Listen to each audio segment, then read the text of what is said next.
She cute.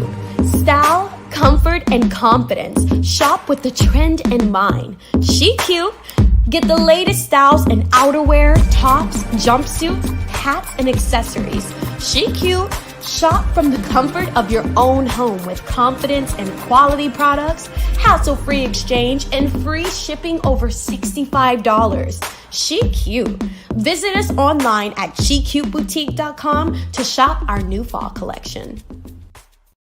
Taking payments from today's different platforms makes it harder to manage your business. Dealing with varying fees, reporting, and deposit times not only impacts your cash flow, it makes reconciliation a nightmare. Besides, all the payments are still tied to a debit or credit card. Elite 8 Tax and Financial Services provides your business with payment solutions that make reporting simple. You can manage inventory, host shopping carts, take POS payments, ACH payments, send invoices, and so much more. Most businesses save over $2,500 a year in processing fees, a real impact on your bottom line.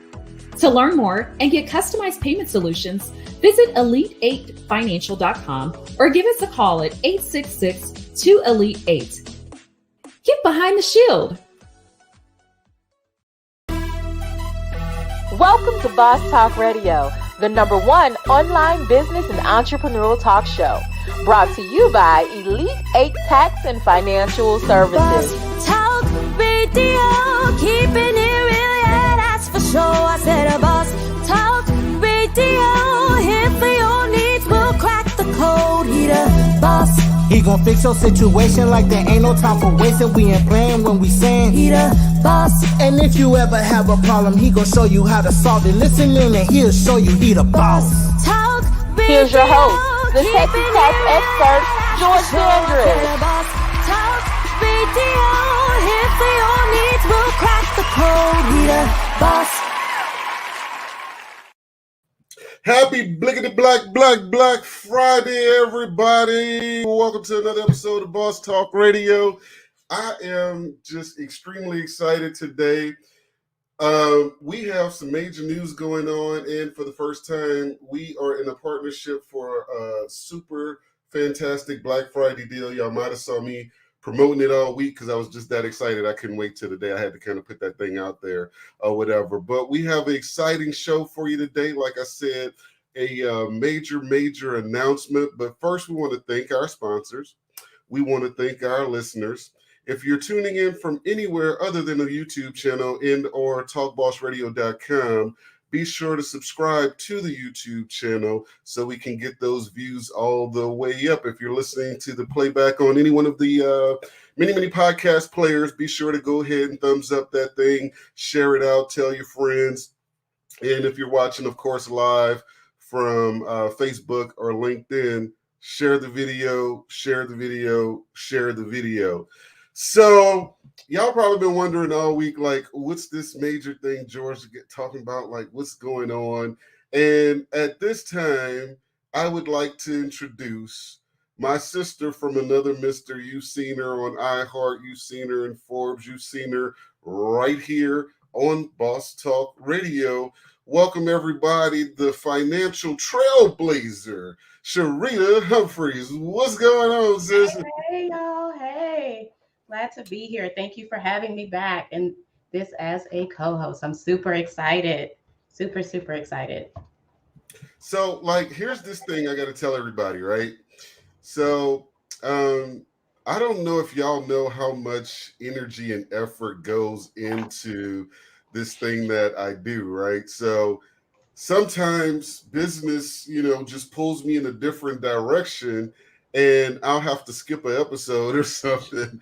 So Sharina calls me up one day. Actually, she shot me a text message. She said, hey, George, what's going on with Boss Talk Radio? I haven't seen you in like 2 weeks. I was like, man, I've been busy or whatever. And she says, well, you ought to consider getting a co-host. It's like, I've been thinking about that, but I have to find somebody. She's like, bro, I'm here for you, whatever you need. So I am super grateful. You'll see much more consistency now because, I believe everything that you need is already in your network. It's already, accessible to you. You just have to identify it and ask. We say we have not because we ask not, right? So again, thank you for taking on this assignment. We look forward to what you'll be bringing to the show.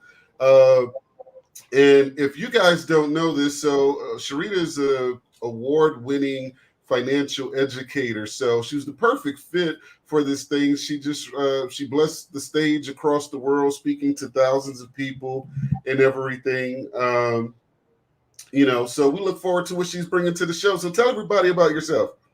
So like George said, I am an award-winning financial educator. I was the 2020 Financial Educator of the Year nationally. So of course, that was great to be able to do the financial work that I do. I write financial content as well. You will see me as a contributing writer for the America's Small Business Development Corporation, which is, of course, the SBDC. I'm also a contributing writer for now SCORE. So you'll be seeing some articles come there from that, and also from Startup Nation.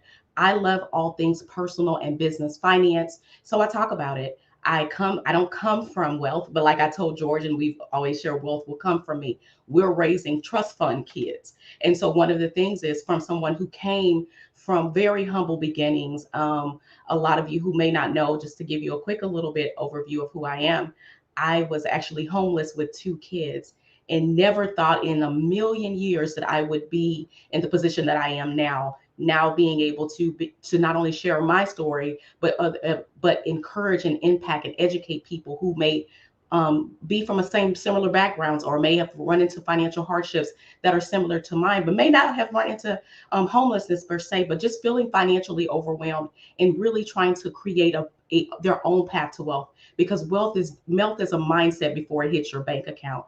And one of the things that I always tell people, I help people across the country, but now across the globe, especially in South Africa, to be financial trailblazers. And what does that mean? You are in control of your financial destiny. Our wealth will all be different. So I want you to create your own path to wealth. What does that look like for you and your family? What legacy do you want to leave? It all starts with a blueprint. So I'm super excited to be a co-host here. Of course, George has been doing an amazing job. You guys love the content he's creating, but it is always about ecosystem building. So I'm glad to be a part of the Boss Talk ecosystem. Thanks.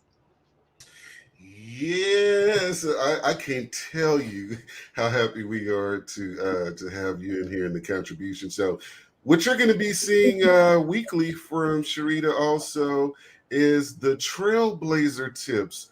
This is how she changed lives with financial pieces.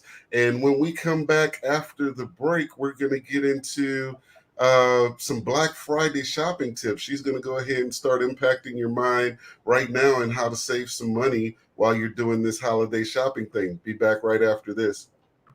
From exotic luxury vacations to dream weddings, theme parties to family reunion cruises, corporate travel to corporate team building events, Destinations and Occasions is your premier concierge travel and event planner. Take the stress out of planning and arranging your events and travel. Call us today at 510-459-7732 or visit us on the web at destinationsandoccasions.com. Destinations and Occasions. Details is what we do. This is Dr. Tamia Guest with Rejuvenating Chiropractic. This is Nara Reed with Modified Nutrition Health Coach. This is Karen Marcel with June Street Barbershop. This is Tiffany Marcel with Marcel Luxury Realty, and you're listening to Boss Talk Radio. Did you know the IRS just hired more than 50,000 new agents? Most of these agents specialize in collections and are mandated to audit small businesses and increase collections on individuals. IRS notices can be intimidating, but waiting to act could cost you your valuable taxpayer rights. Don't try to handle the IRS alone. These agents are trained to track you into agreements designed to collect as much money as possible. Don't pay thousands of dollars to a marketing company claiming to be a tax resolution firm. Get behind the shield. The enrolled agents at Elite 8 Tax and Financial Services are experts at tax resolution, protecting taxpayers' rights, and are federally licensed to represent taxpayers before the IRS. Elite 8 Tax and Financial Services has the knowledge, skill, and experience to assist you with audit representation, liens, levies, offers and compromise, innocent spouse relief, wage garnishment, back taxes, and more. Don't lose sleep, time, or your rights as a taxpayer. Make your appointment today at elite8financial.com to schedule a consultation and get the IRS off your back. Get behind the shield. Welcome back to Boss Talk Radio. If you're just tuning in, the announcement you missed at the top of the hour was the introduction of our brand new co-host and contributor, Miss Sharina Humphrey, the financial trailblazer. And hey, Sharina, guess what? Yes. Got a little bit of a surprise for you. Oh my gosh. I kind of did a thing. You're going to have to bear with me because it was kind of like real last minute like, but check this out. Welcome to Boss Talk Radio, the #1 online business and entrepreneurial talk show. Brought to you by Elite 8 Tax and Financial Services. Boss Talk Radio, keeping it real, yeah, that's for sure. I said a Boss Talk Radio, here for your needs, we'll crack the code. He the boss. He gon' fix your situation like there ain't no time for wasting. We ain't playing when we saying he the boss. And if you ever have a problem, he gon' show you how to solve it. Listen in and he'll show you he the boss. Here's your host, the Texas Tax expert, George Dandridge. And your new co-host, the financial trailblazer, Sharina Humphreys. Crack the code, he the boss. How you love that? I love it. It's like I I have love all this that. right Oh my into this thing. Then I seen my little brother from another mother, Jayville. Yeah. Jayville. Yes. Oh my gosh, that was so good. Thank you. That was such a wonderful welcome. Right. So let's go ahead and bless everybody. You know, people got out early this morning, shopping and everything. You know, from what I'm hearing, the shelves are kind of bare. And what it was always crazy to me was the so-called savings on Black Friday, when really most of the product was just aged product, like almost even a year old already. So give us a little trailblazing tips on that. So I love how you just said it was something. I mean, a lot of things, like you said, are older. Some things are repurposed, which is okay. But one of the things that we want to really remember is that to plan for things like this, not just wait until the day of or the week of. Remember your budget. It's important. That is your financial blueprint. That is how you stay in the driver's seat of your finances, because a lot of times what ends up happening is that we get into the holiday spirit. We're all excited. We are like, finally, some of us, we can come outside and we can be around family and friends, but we definitely want to remember our budget, because that's going to help you to avoid impulse shopping. Because guess what? You're getting emails all day today. I don't know about you, George, but I've gotten, I don't know how many emails, text messaging, letting me know how many sales are going on there. But for me, I know exactly what I plan to spend on this holiday season, especially Black Friday. So make sure that you're looking at that budget, because that's going to keep you top of mind to not, just to keep your spending in check. So that way you're not carrying over debt into the new year, because we see that often so many times. And then it can create financial holiday blues after the new year. So we definitely want to think about things like that. But on a more lighter note, we also want to, if you are going to do some of that shopping, shop with a plan.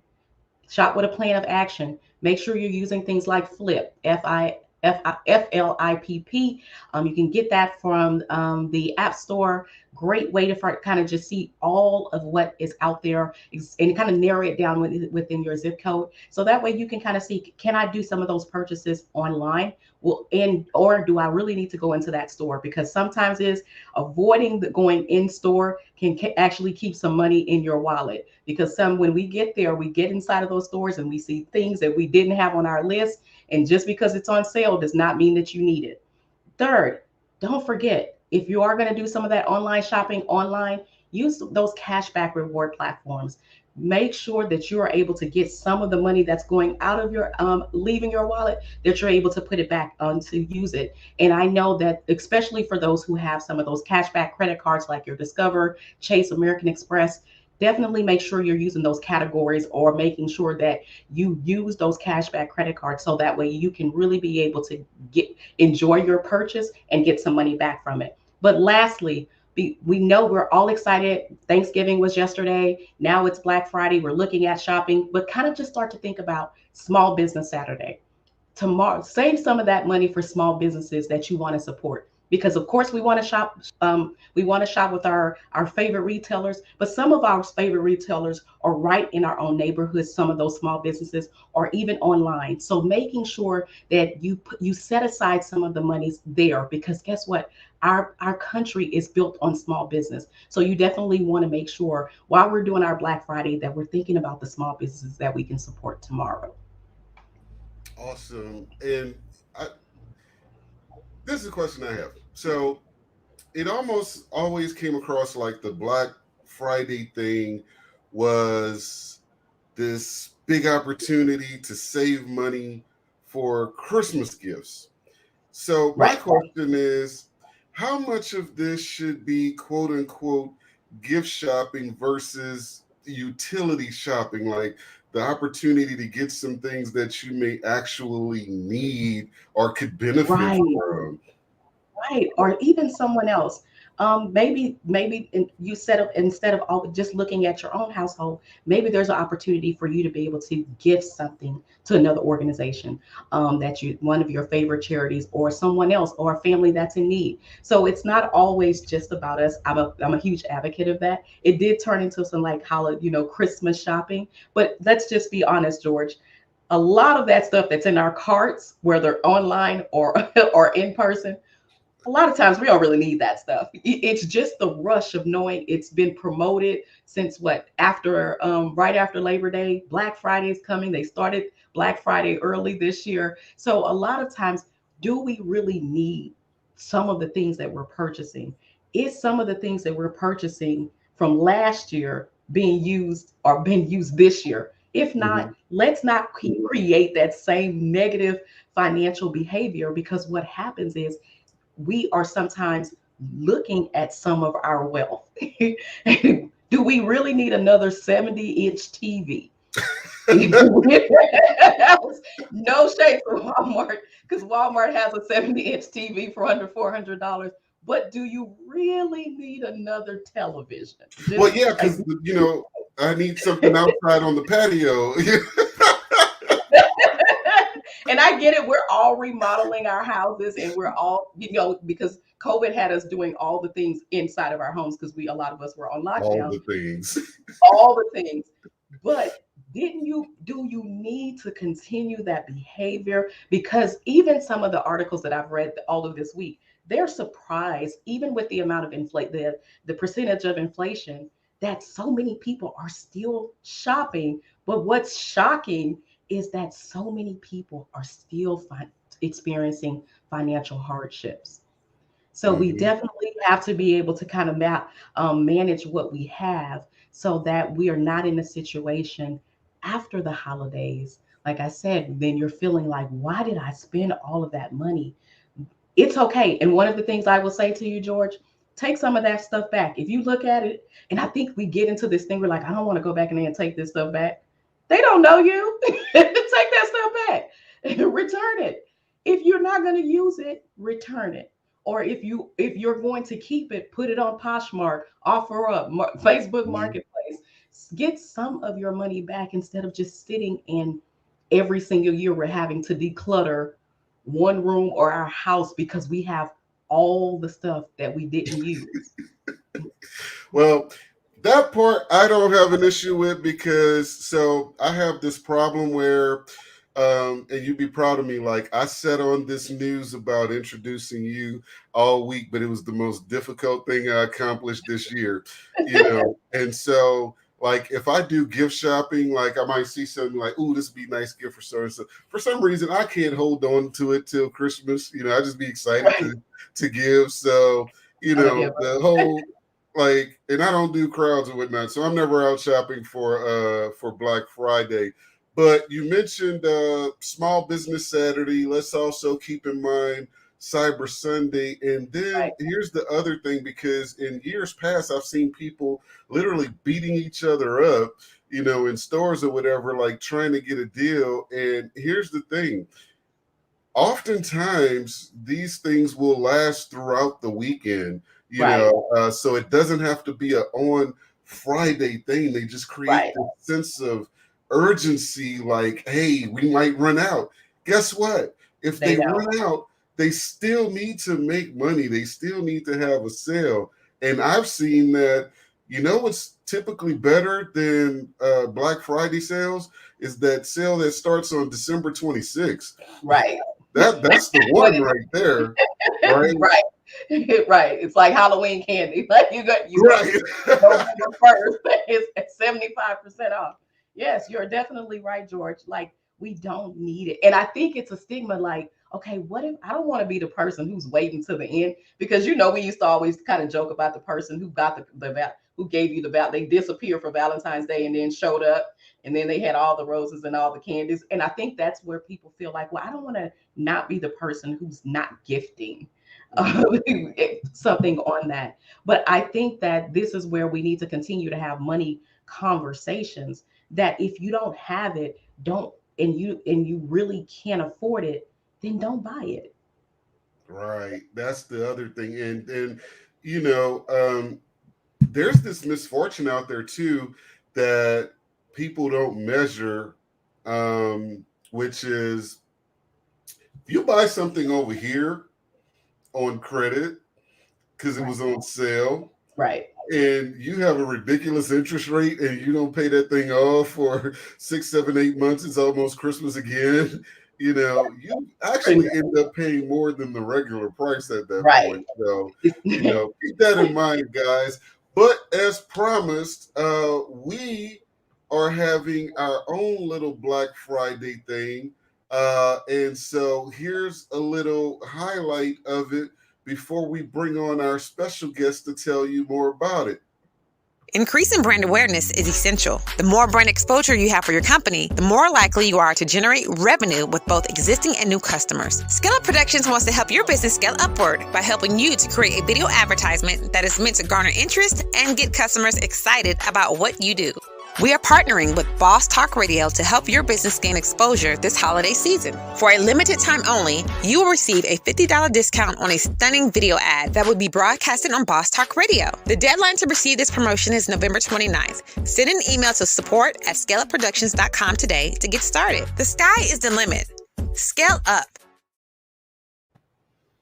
So if you guys were tuned in earlier this week, I talked about, you know, being prepared and whatnot and stuff like this, because oftentimes I'll reach out to people that are really like making some great headway in their business or whatever, and I'll ask for a media kit or a bio or things like that, and they don't have it together. I'll ask them, you know, how are you marketing your business? And if one more person tells me word of mouth, then Sharina will just be the host because I'm going to jump off a building at that point. Like, no, that's not going to work, you know? So you need to have some proprietary thing or whatever that some proprietary thing that really highlights your business. So you guys always ask me, well, who does your videos? How do you do these videos or whatever? And at this time, I'd like to introduce you to Miss Alicia Kelly. How you doing today? Good. How are you, George? How are you, Sharina? Thank you for having me. Thank you for being patient backstage. I actually wasn't expecting you till a little bit later, about 2:15 or whatever, but I'm glad that you were on and whatnot. So tell us about Scale Up Productions, how you got into this space and this amazing deal, because I've been getting like calls and messages all week, and I'm like, did you follow instructions? It says the email specifically says exactly what. So I just want to give you a little background on me first, as far as how I got into business for myself. So I last year I was working for a company, a little small company, and what I was doing was working from home to help other companies build apps. I was an app builder, and I knew that I was way underpaid. And I knew that I was working for someone else trying to make an inheritance for their children. I'm like, no, I want to leave an inheritance for my children's children, not your children. So I decided to go into business for myself, and I'm like, what can I do? It's around the same time that everybody was deciding to go into business for themselves because of COVID. So I'm like, where can I start? So I started off with doing a women's online store. And that was cool until I started to see that other people were selling the same thing that I was selling. So I'm thinking, what's going to set me apart from what they're doing? So then I realized I had to market my videos. So I realized as I was creating my videos that I was having a really good time doing that. I do have my degree in television production technology, so I'm good at creating videos, editing. I love Photoshop, but I realized that, hey, I enjoy this more than anything. And as I'm learning to become a business owner, I've joined a lot of Facebook business groups, and I saw that there was a need. A lot of the people in that group, no offense, but it's a group of producers trying to sell their products to other producers. And no one's going to buy your product because we all have the same mindset. So I'm thinking like, okay, you guys are going to have to promote your product outside of this group. You're going to have to promote your product outside of your family members. You're going to have to promote your product outside of your personal Facebook page to get recognition. Right. Because that's what I was doing for my clothing store, and I saw that it made a difference. So that's why I decided to kind of lean more towards creating videos for other businesses, because I'm seeing that they're putting all that work in, but there's a lot of people complaining about not getting the support, what they call not getting the support, but you have to put it in the work just like these other big businesses. You have to pay for the ads. That's the only way that you're going to get the exposure. So that's why I am working at Scale Up Productions to help other businesses to get the exposure that they need with video ads. And the reason why I think video ads are more important is because the social media algorithm, the videos respond better. Basically because Facebook is a business, Instagram is a business, so they want their viewers to stay online longer. So if you have a video, it's gonna bump up higher in the algorithm, and that's just me being able to play with it and see those results. So that's how I came to create Scale Up Productions. Just trying to help people get exposed. You put in all the hard work and nobody's seeing it, but you cannot expect just your family to support it. You have to be able to create an ad just like Walmart, just like any other business. And you have to get those customers that you've never seen before to support you. So I don't want people to be like, I don't want them to miss these couple of valuable lessons you dropped in there. Did y'all catch back there where she said, I found a problem and brought a solution? Right. And this is where she was in a whole nother business. Like she left the job, she did one business, and was like, yeah, it's cool, but I enjoy this, and this is a problem, and I have a solution. And now that's produced not only happiness for her, but a revenue. I want y'all to catch that, because a lot of you, instead of getting into your God-given creative space, you're like, ooh, this person is doing that, and you run and do that, and somebody else does something, you're like, ooh, and this is why you're not experiencing any success, because you don't have consistency. Let me tell you something. Overnight success takes a minimum of 10 years. One more time. Like really, like Sharina is like speaking to audiences on the other side of the globe. She didn't get to do that because she decided yesterday that, hey, I'm going to be a speaker and a teacher. That's not how it works. No. So then the other part to that, after finding the problem and offering a solution, she also then added value. And so when we talked and whatnot, and I was like, hey, can you do these ads for me and everything? And she was like, yeah, I got you. Her turnaround time was ridiculous. Like, wow. And then she was like, yeah, so let me know what edits you need. And I'm not going to tell y'all what it was, because the first thing I did after I got like 6 or 7 videos done, I was like, okay, we're going to bring you on the show, but we're not going to tell people this is the turnaround time, because let me tell you, I've had some other work done, and we're talking about, 10, 12 days or whatever. So the work was phenomenal, and Alicia has so much pride in what she does, that she welcomed feedback. She wanted, the challenge of the edits and everything. Like, she was doing all the things to create value to make sure that I moved from customer to client. And I was like, I like that. You need to be in our ecosystem. You remember I sent you the messages like, welcome to the ecosystem. So I'm gonna play this. I'm gonna play this one more time, and I'm gonna address some of the questions that people have, because look, this isn't a very sustainable thing. Alicia has to eat, but she's making this offer to the Boss Talk audience, and we put a little extra sauce on it. So I'm running this thing back one more time. Increasing brand awareness is essential. The more brand exposure you have for your company, the more likely you are to generate revenue with both existing and new customers. Scale Up Productions wants to help your business scale upward by helping you to create a video advertisement that is meant to garner interest and get customers excited about what you do. We are partnering with Boss Talk Radio to help your business gain exposure this holiday season. For a limited time only, you will receive a $50 discount on a stunning video ad that will be broadcasted on Boss Talk Radio. The deadline to receive this promotion is November 29th. Send an email to support@scaleupproductions.com today to get started. The sky is the limit. Scale up. So the devil is always in the details. Let me tell you guys that this thing absolutely ends on the 29th. But here's our contribution to this, is that if you have an ad created or even bought, because sometimes people need more time to write. That was one of the biggest questions I had all this week. They were like, well, can I pay for it now and get it done later? It's like, well, first of all, that would be something you have to email Scale Up about. But the other side of that is, here's what you miss out on in doing that, is that I'm sure Alicia's absolutely okay with that. But on Boss Talk Radio throughout the holiday season, throughout the rest of 2021, we're running any commercials that she does on air. Now, let me show you the power of this. We have, 4 Facebook pages this is running on right now.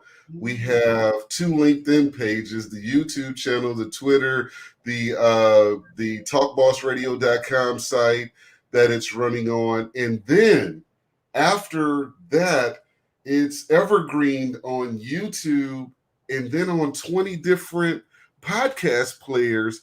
So like every time the episode comes back up, your ad gets seen. Not to mention, you have your own personal ad at that point that you can use in other spaces, whether it be on your own social media or on your, on another platform you may be on, So this is just a win-win. We're talking about for less money than you pay to get in a club on New Year's, All right, Sharina? Facts. So this is what value looks like. And just to show you, okay, so I'm going to show you a little bit more added value in this thing. So this is the Boss Talk rate sheet. So if you had a 60-second commercial and you wanted to run it for 4 episodes for a month or whatever, that would cost you $140. That alone.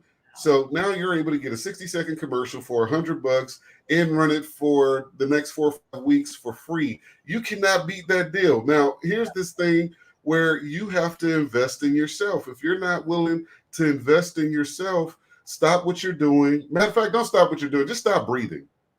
You have no purpose here. So, Alicia, tell everybody how to reach out to you and what other projects or what other services you offer with that. So you can just simply send me an email to support@scaleupproductions.com, or you can go to the website and the email is going to be there as soon as you click on the website. But I also do image. I can do images for you, upgrade your image, just clean them up if you have scratches and things in your images. If you want to apply a voiceover recording, I add those voiceover recordings as well. I'm not a voice over recording artist, but I'm trying. And so yeah, I would just say go to the website. There's a lot of different things that I do on there as well, mainly with just brochures, image retouching, and the videos as of right now. But I'm looking to add more things to that as well. Now that was support at scaleup.com. Yep, support at scaleupproductions.com. Oh, Scale Up Productions. I want to put that on the screen for everybody to see. Now, ladies and gentlemen, look, do not call me on, Tuesday, Wednesday, next week and try and tell me that, hey, I missed the deal and so forth and so on. This is a limited window of time, and you're accomplishing three things. One, you're getting an extreme value. Two, you're supporting a small business owner. And three, you're having something that you can multi-purpose in so many ways. It's absolutely ridiculous. So again, that's Scale Up Productions. Thank you so much for this offer, Alicia. We really appreciate you coming on and offering that to our audience of business owners. This is like a pretty big deal. I don't know. Yeah, it really is. The magic thing, what you said, George, is that, you get to have it's a downloadable file, so you'll have access to it. And I think a lot of people are intimidated when they hear ads, paid ads. If you do decide to use it outside of Boss Talk Radio, you can spend like $5 on ads and reach like 400 people. Right. It only takes one person to support your business, but if you don't advertise your business at all, nobody's going to see it. Now, you've already probably advertised it on Facebook, on your personal Facebook and personal social media pages. But if you don't pay for an ad, or if you don't expose outside of your direct audience, nobody's going to see the hard work that you put into your business. And that's where I feel sensitive about. I just feel like you worked hard for your business. Let somebody else see what you've done. So that's why I do what I do. I want people to get the exposure that they deserve for their business. When we come back, we are going to be talking about something that is very, very necessary in this day and time, and it's called balance. But we're going to put this spin on this thing. So we're going to be back right after this. Life insurance, the most affordable, risk-free, wealth-building tool in history. Advances in life insurance allow you to plan for college, retirement, invested, unexpected living expenses, and has the power to change the outlook of the next generation. Experts say most Americans are underinsured or have outdated policies. Your life policies should be optimized every 5 years or whenever there is a major life event. Call 866-235-4838 or visit us online at elite8financial.com/life insurance to have the experts at Elite 8 Tax and Financial Services provide you a free quote or a free evaluation of your existing coverage. If you won't do it for you, do it for them. Get behind the shield.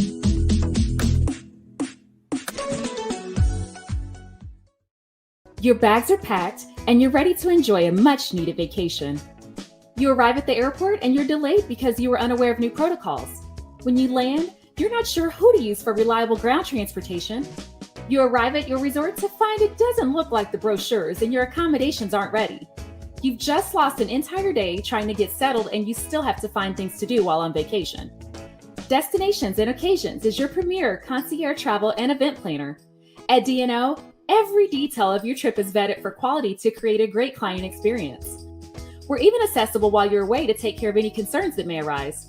Call us today at 510-459-7732 to plan your next vacation.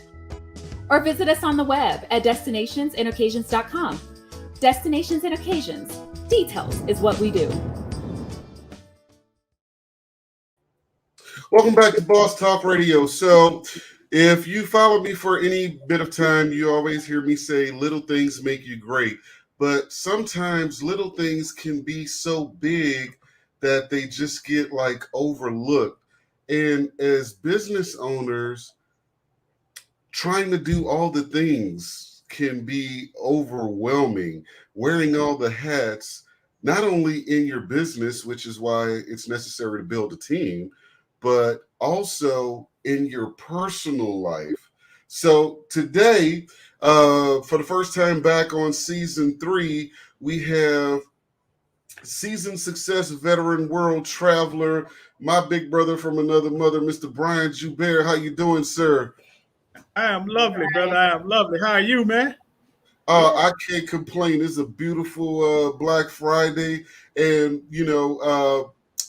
introduce you to Sharina Humphreys. She's our new co-host on Boss Talk Radio, the finance expert that's teaching all over the world. I know I've already seen this. Like, okay. I'm going to have you both in conference together or whatever, teaching from the stage. But first of all, tell everybody about Richboi, what that stands for, because I don't want people to think, you just on here being arrogant because you're a semi-millionaire. Hey, man, look, it's crazy because folks always read into that. Like I said, they'll see the lifestyle and they think it's about the lifestyle. But the thing about it is it's not totally about the lifestyle. It's about the passion. And Richboi actually stands for really interested in caring how businesses operate internally.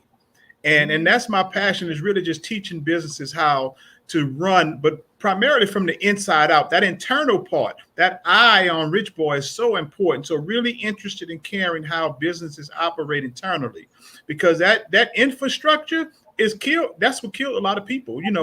We see people looking good from the outside, but their internal part be tore up. They ain't filed taxes in years, credit history, if they have any business credit, no financials, no nothing in place. So internally, you can't grow. You can't manifest your business to the next level if you don't have that part in place. Now, you've been in business 25 years now, and I remember a conversation we had all the way back in, I think it was 2014. I called you because I was shocked. I couldn't believe it. I was like, bro, how can this many people not have their business together? Like, they don't have that. You're like, oh man, dude, you're like, only about 5% of anybody have it together when they're in business. And I just could not believe that. And here we are 7 years later, we both have basically structures that teach this thing, because people are trying to do all the things with the glitz and the glamour and the, looking like they have it going on without, building the infrastructure to get it going on. What is that about? Hey, but we've always been a society of flossers, and the thing about it is that what happened is the pandemic, man, the PPP and the EIDL really exposed a lot of people. Great. And it made you realize we talking about millions of businesses was trying to get these loans and stuff. And I would say probably about only 5% was really in position, without all the other stuff going on, that was really legitimately in position and running their businesses the right way to qualify. And it showed you a lot of people, because you probably had people that had a business for 20 years. And when you say, all right, well, we're going to try to get this PPP or EIDL, let's see your tax returns. You got any P&Ls? You got anything to send to people so you can get the money? Well, what happened was, but it was so much of that going in, man. And we got so used to bootlegging, and the part of it is, George, is the reason why it's so many people doing that and getting away with not running their business, because we're so comfortable with being mom and pop. We're so comfortable with being the face of the company to where we never try to scale. And because we never try to scale our business and get it to next levels where we got to hire people and bring people aboard, then there's no need for us really to do things the way it should be done to get to the next level. Because if we're going to stay mom and pop and we're comfortable with that, then we can do all kinds of things to get around doing it the right way to stay subpar. So, okay, there you go. So, a little background on this thing about balance. Sharina, Brian had a post the other day, and I thought it was one of his petty posts, but he was driving something home.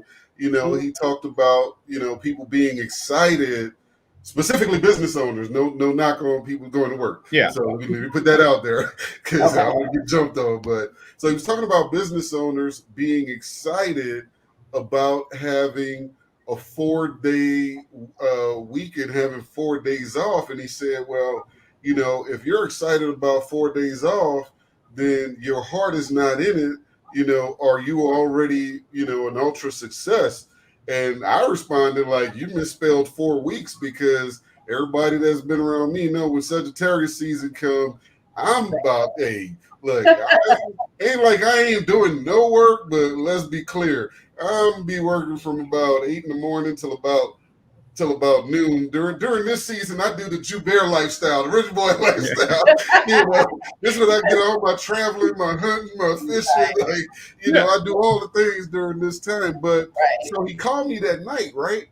And he was like, well, gee, I don't know if you got this thing. You know, we talking about people having 4 days. You're not going to take 4 days off and don't do nothing in your business, like not check an email, not follow up with it, you know. And I was like, well, no, you can't do that. Like, so this is what predicated this or whatever. But I want to get your perspective, Brian, because, you know, like you know, I love following your journey, because I'll be like, goals.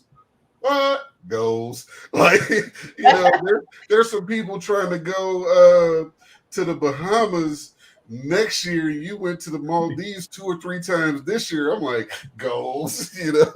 So what's the thing to create the balance necessary? Because people are trying to be, you know, mothers and fathers, husbands and wives, you know, take care of home, take care of the business, grow the business. Because I always tell people, if you ain't getting the 941, you ain't done. If you ain't issuing the W-2, you got more work to do. So what's the secret to creating the balance so people don't tip over, you know, in business, or, you know, just ultra stress out?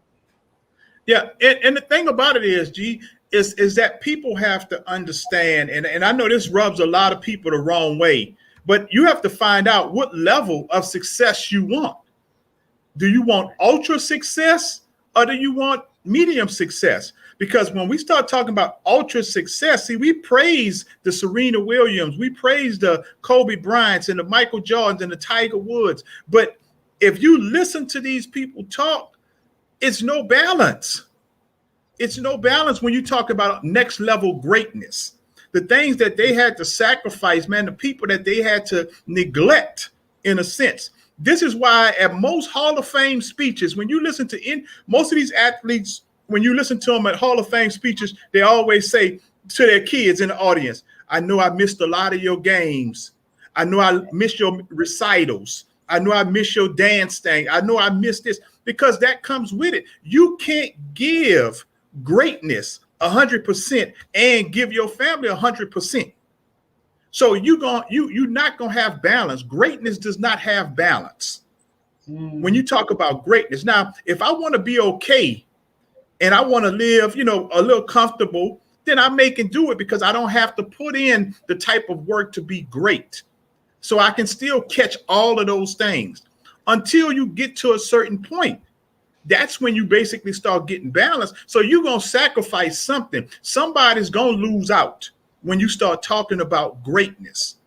You know, it's going to be some basketball games that's not going to be attended. It's going to be dance recitals not going to be attended, because how can I put in 16 to 18 hours a day, 6 days a week in my business? And we know some weeks you're going to have that. Some months you're going to have that, where you're going to put in 16 hours a day, 6 days a week. If I'm doing that, I can't catch every dance recital. I can't catch, especially if I'm talking about next level, because now I'm in and out of town. I'm always on the move. I'm always on the go. I'm in another city. So if I'm in another city, I can't get back to get that. So we got to understand that when you talk about next level greatness, it does not have balance. So I know personally, I live a hell of a lifestyle for a long time, but I know with that became sacrifices. And I can probably say I may have part of my reason why I did get a divorce, maybe because I was striving for greatness. I was in love with my business as well. So she may have to she had to share some of that love with my business. Not only just the business, but the mentality of what I wanted to achieve, not for myself, but the legacy I wanted to leave for my daughter, my family, and my community. If I'm trying to create legacies and doing that, I can't share time equally. It just ain't gonna happen. So, Sharina, as somebody that's like blazing through the stratosphere, because your brand has been growing at a ridiculous rate, trying to do all the things, and you've been building a team. You have your publicist, you have so many different people on your team, and then you have your awards you got with you had your own day in your county assigned or whatever. Yes. So you're doing these things, right? Right. And it's like speaking to what Brian's talking about, you haven't got where you haven't arrived where you're trying to go. But I literally, how are you doing the balance? I literally just had this conversation. So when he was speaking, I was just like, wait, and that's always an internal battle because my husband supported my dream. And so it was him who pushed me in the forefront. It was just like, you have a passion to help people. And I said, but I always kind of I always have wife guilt sometimes or mommy guilt. And I'm a homeschool mom. I do all of this and I'm a homeschool mom. And my baby just that is now working for the company. So I just said, you know what, how can I balance it and still be able to not make my family feel like that they are secondary to my dream. And so when I heard Brian say that, the great thing about it is that I have been in a position like I have not felt like I'm arrived. I'm still in the beginning. I've done a lot of things, but I'm grateful that my passion has been allowed me for my husband to be the man behind the camera and for my little one to be my mini me. So I can really say it's a family business. If it wasn't like that, in full transparency, we would probably be a house divided because I'm ambitious as hell. I'm a very ambitious woman, and George knows me. I think that outside of Brian, I think that I was just like I said, George I said, you can't, nobody who I've ever met can outwork Jay Ville and George Dandridge and my husband, period. Though I said, those three people, you got to wake up early. And so for me coming into a space where it was always predominantly male driven and being a woman of color, coming out of the forefront and creating my own lane, I did lose. I was up. I did see them go to bed and then I woke up and I was still doing this, but I had to learn that I had to turn off. I had to learn that I can't burn both ends of the stick. And that if I really wanted to be able to get to the position where he said where the eye is, I needed the infrastructure. When I picked up that book, Atomic Habits and Big Leaps, the Big Leap, it all came so crystal clear to me. I had to make sure that I couldn't just keep my baby between the family business, that I had to be able to trust others with my business. So that way I can stay in my zone of genius and they can be in their zone of excellence, and that I can really be able to build. And so that is how it's been, because that's always a question that I get. They're like, when do you sleep? I was like, I've been off. When did we talk last week? Friday. I told George, I'll see you Friday. I was just like, but that is how it's been. And Brian, what you said, greatness does not have a balance. You are so right, because I still battle with that. I'm like, I've been home with them and I've been in mommy and wife law and, hung out with my mom. But I know come Monday, it's Sagittarius season, and then is back to my brand, because I do have a publicist and she is working for me. So I appreciate you being very transparent, because we don't normally hear, George, people talk about what Brian just shared. It's the authenticity for me. When he said, you know what, that's probably one of the reasons why I got a divorce, because a lot of people never show that part or never say that. So I appreciate you just sharing that, Brian, because you know what, this young woman is hearing what you're saying and being mindful, because you know what, I prayed for this man. And so I said, all the money in the world, it's great, in the positions and all of the things and being able to do what I love, but I love him. And this I will sacrifice for. And I don't want to be the person who said all of the things. And then I'm telling our little one, well, I'm sorry that I missed those things. God gave me a second chance to do it and have a little one. So I will refuse to not kind of figure it out. I don't have it figured out, but I like that you said greatness doesn't have a balance. So I just have to be able to play the position that I'm in and be able to make sure that I give them some form of me so that they don't feel like they lost me. Now, y'all always hear me say that self-preservation is not selfishness, but here's one that you haven't heard me share with you guys before. If you operate in a place that's not about selfishness, and you are a person with a heart, what happens is when you do the best thing for you, you inadvertently do the best thing for those people around you, whether they see it, accept it, etc., or not. And some of us have a challenge admitting that we made a mistake, you know. And y'all know me, I live all the way out loud. Like whatever you thought you might want to think about me, it don't pay no bills, it don't stop the sun from coming up or whatever. So I remember the day, it was 2015, and Brian don't even know this. You know, it was like 2015, and he did a conference, and I got to watch it virtually or whatever. And that day I made a decision. I said, if you talk to me, we're gonna talk about taxes, you know. And the landscape changed. There were people that didn't want to be around me because they didn't want to have that conversation. It made them uncomfortable.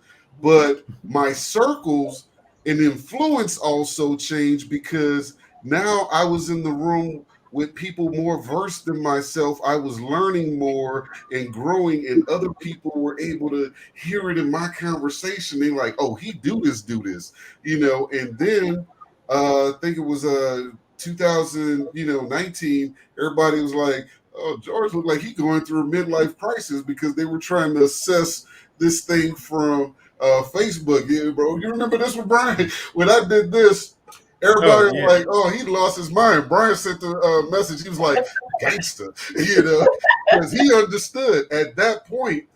I'm literally all in. It's all about the brand. And there's this saying, me and Brian were talking about this the other night. So there's this saying, and this is for the single people out there, because if you're not fortunate to have a husband or a wife like Sharina's partner, and you're not blessed to have this thing internally into a household, you know, a family business, you have to decide which one matters to you. And for me at that point, I was all in. So there's this thing people say, like, yeah, people make time for what you want. If you tell me that, you might get your feelings hurt, because I'm telling you right now, what I want is the ultra success. So if you find you ain't fitting in, it is what it is. I want that more than I want you.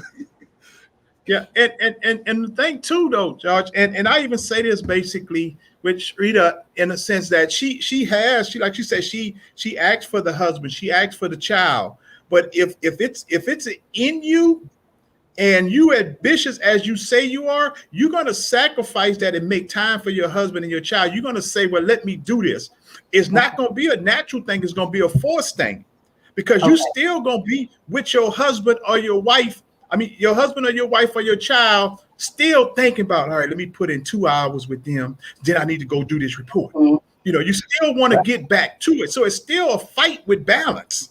Right. So this is why it's still, even though you made the compromise and spent time with your husband, it's still no balance, because where you wanted to put in your business, the amount of time you needed to put in there, you took it away from that to spend with your family. And I'm not saying that's a bad thing, but it's a fight.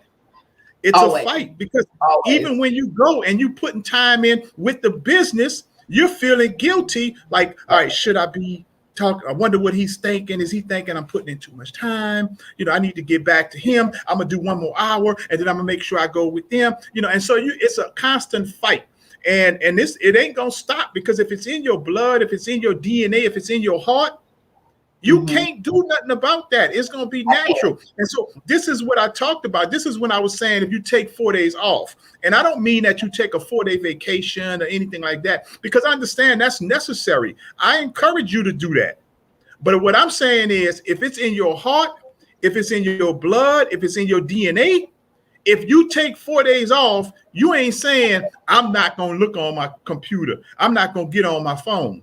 Because if it's love in you, then you love to do it. This is why I tell people, working people can't have this conversation.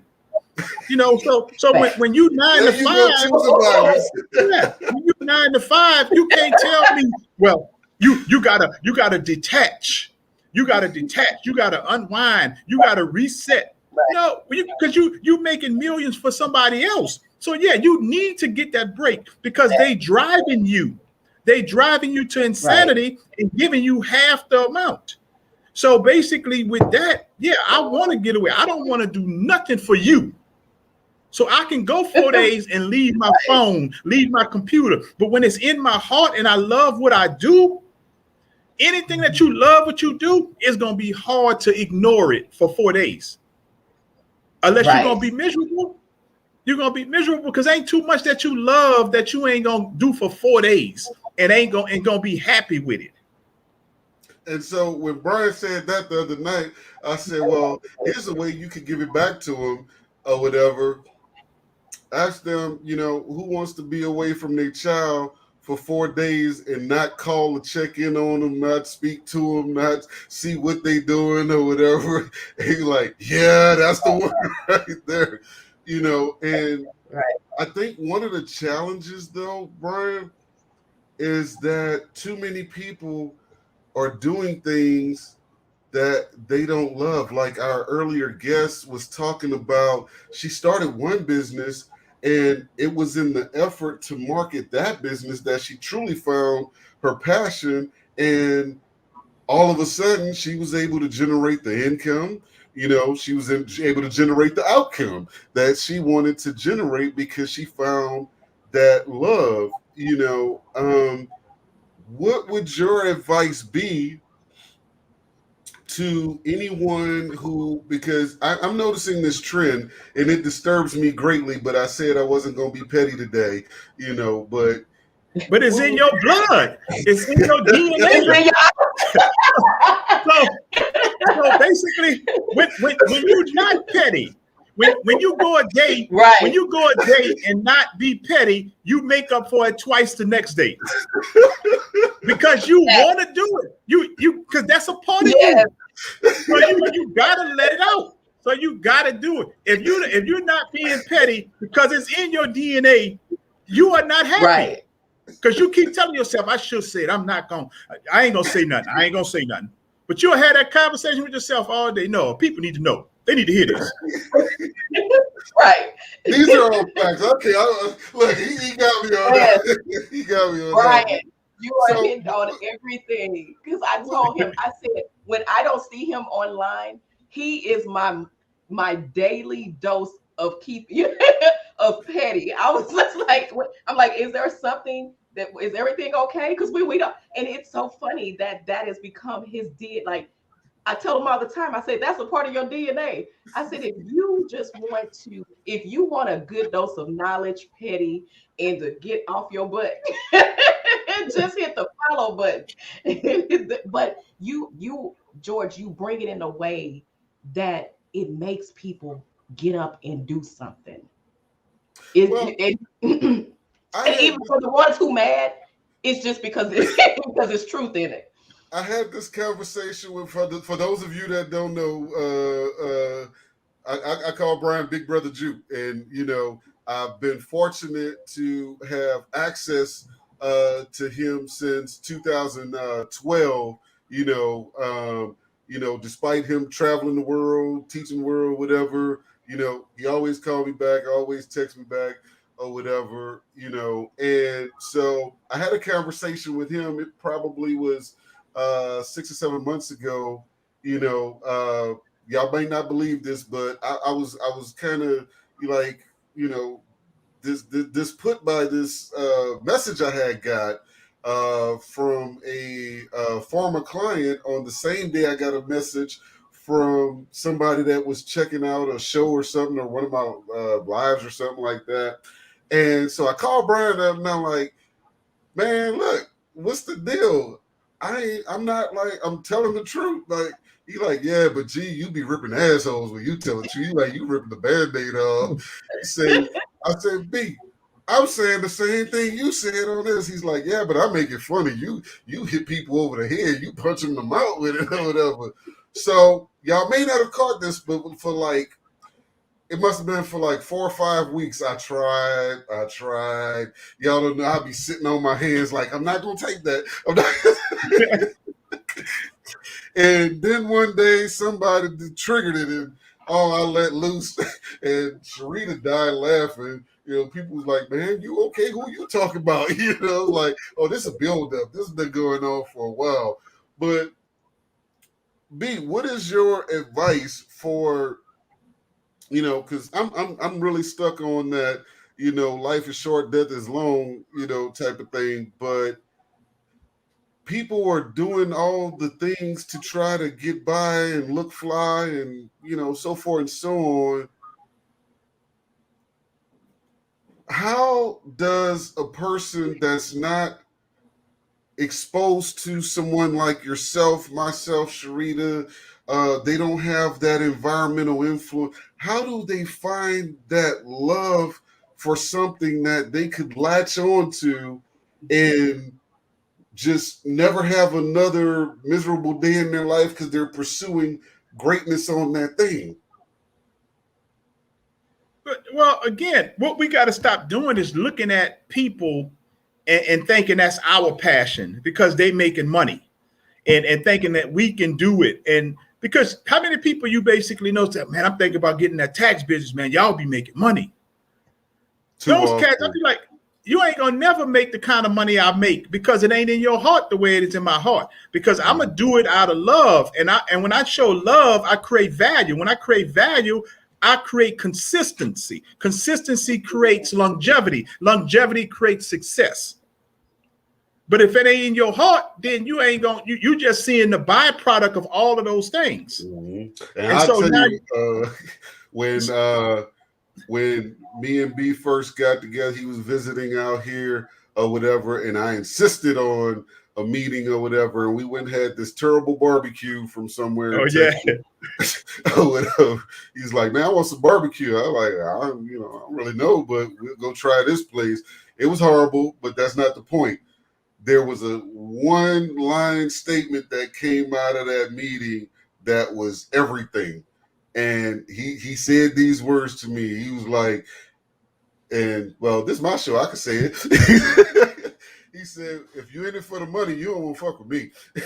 Point blank. He ain't make no apologies about it. I had never heard him cuss before or whatever the case may be, And what I was asking him was like, hey, I'm looking for the place where the education is. I hadn't mentioned money, opportunity, but he point blank said, hey, if you just here for the money, you don't want to fuck with me, And now I get it, because when people approach me from that standpoint, versus somebody that's already doing it and they're asking me, hey, where did you pick this up? Where can I learn this or whatever? I see what he was saying now, and I understand, what that was about. A lesser person would have, and that was another thing, like where we're from, where Brian and I are from, especially men, we don't have conversations about help like talking about. We don't, we on some different, shit. So he and I being able to talk, collaborate, and do things, and be in the same industry, that's damn near unheard of where we're from, but when you love what you do, it's bigger than your pride. It's bigger than all the toxic shit you were taught. You know what I'm saying? Yeah. But know what? It ain't even necessarily where we from, George. It's because you hear everybody from every city say the same thing about the people, if they came from the environments that we came from. So the environments that we came from in New Orleans, basically, you're going to have that they ain't going to come together and uplift and, because everybody wants to be the chief. But you're going to have that same situation in Chicago. You're going to have the same situation in St. Louis. You're going to have that same situation in Mobile, Montgomery. It don't matter where you at, because there's certain environments in our community that we have not been taught or trained to understand. The greater picture is the collaboration part. So you have this in our community, and this is the mindset shift that we have to have in order to be successful. Because the thing is that you'll call me before you call a software company, but I'll answer that. I'll answer every question for you. But I was basically in a situation where, I'm going to throw the rope for you and pull you up because somebody threw the rope for me. So it would be selfish for me not to basically help every other brother that's trying to get in this industry. If I feel confident in me, see, cats ain't, they ain't built like they say they built. Come on. So when they talk about, I'm a man, I'm this, and I can do this, but why are you worrying about somebody taking your customers if you all of that? Because my thing, this is why I can teach you the game, because I'm secure in me, I'm secure in my teaching, I'm secure in my customers. So I'm not worried about you taking my customers, because if I'm treating people right, people ain't going nowhere. If I sell value, people want value.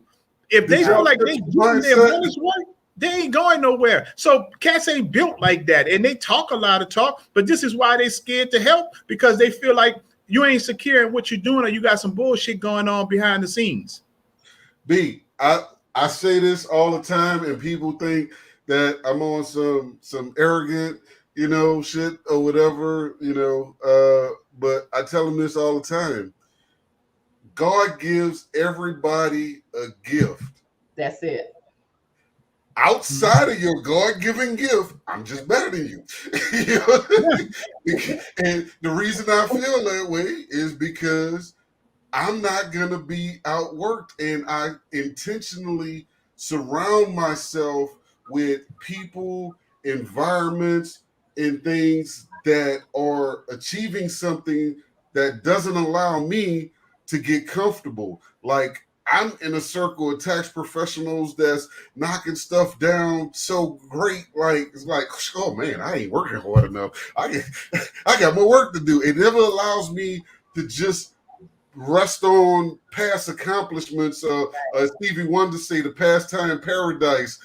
People out here being Al Bundy, talking about their touchdowns at Polk High.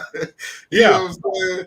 And don't want to put the work in for today. But we're going to come back right after this break and get into this last little segment, because I had a thought while Brian was talking on that point, and I was looking at the two people on the screen with me, and I was injected with this thought, and we're going to hit this thing as soon as we come back. Capital, the number one reason businesses fail. If your business is in need of funding or you need capital to fulfill a contract, you need Elite 8 Tax and Financial Services. We work with over 80 unconventional lenders to match you with the funding you need. Get up to $75,000 in 3 business days with one simple application. Visit elite8financial.com to complete a quick application. One of our loan specialists will contact you for verification, then match you with the best lender options. Your funding will arrive to your account within 3 business days. Give us a call today at 866-2ELITE8 to get started. Elite 8 Tax and Financial Services, what your business needs before it needs it. Get behind the shield. This is Dr. Tamia Guest with Rejuvenating Chiropractic. This is Nara Reed with Modified Nutrition Health Coach. This is Karen Marcel with June Street Barbershop. This is Tiffany Marcel with Marcel Luxury Realty, and you're listening to Boss Talk Radio. I paid the call to be born.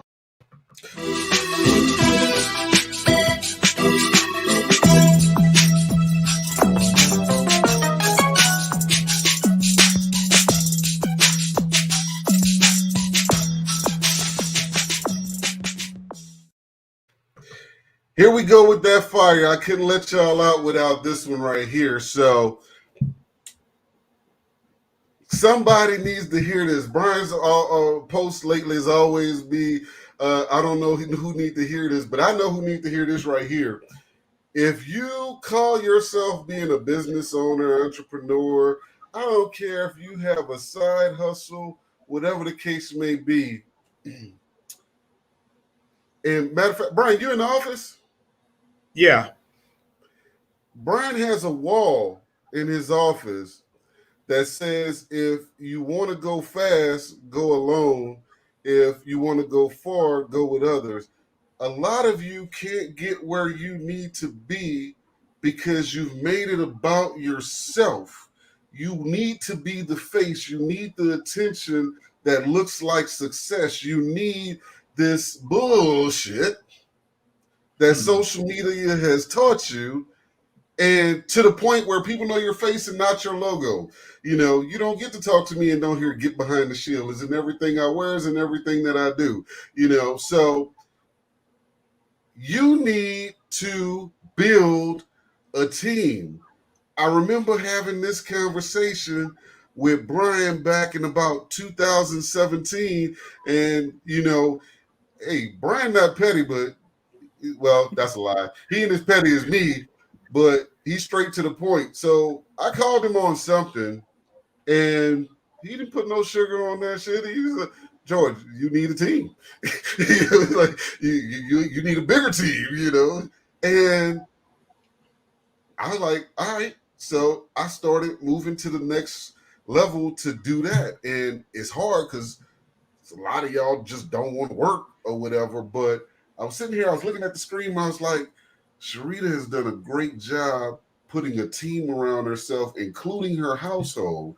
You know, Brian has a team such to the point that their whole objective is to try to get him to leave without calling the office. Ain't gonna happen, but they try it. Like, and they're so motivated by it that they're doing great things, right? So, Sharina, when you started down that road, how did you, because we always tell people what they need to do, but we fail to discuss the how. How did you identify what you needed on your team and then go after it?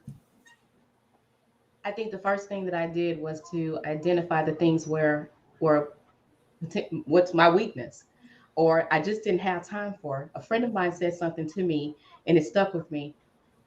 Sharina, you have a multi-million-dollar vision. So don't do $10 tasks when you have a multi-million-dollar vision. And that stuck with me when she said that to me. And so right then I just said, you know what? I've been so afraid to let others come in and to be able to trust people with my baby. But at some time, I just had to start to think, even then, after your baby gets to a certain age or a certain stage, somebody else comes in to assist you.